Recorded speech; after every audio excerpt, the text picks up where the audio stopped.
মাননীয় সংসদ সদস্য, আপনাকে ধন্যবাদ আপনার প্রশ্নের জন্য। আমরা যে কৃষক কার্ডটি ইনশাল্লাহ আগামী 14 তারিখে পয়লা বৈশাখের দিন চালু করতে যাচ্ছি,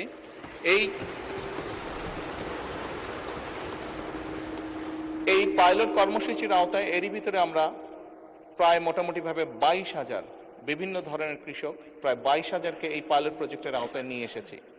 বাংলাদেশের 10টি জেলায় এই কর্মসূচি আমরা শুরু করতে যাচ্ছি।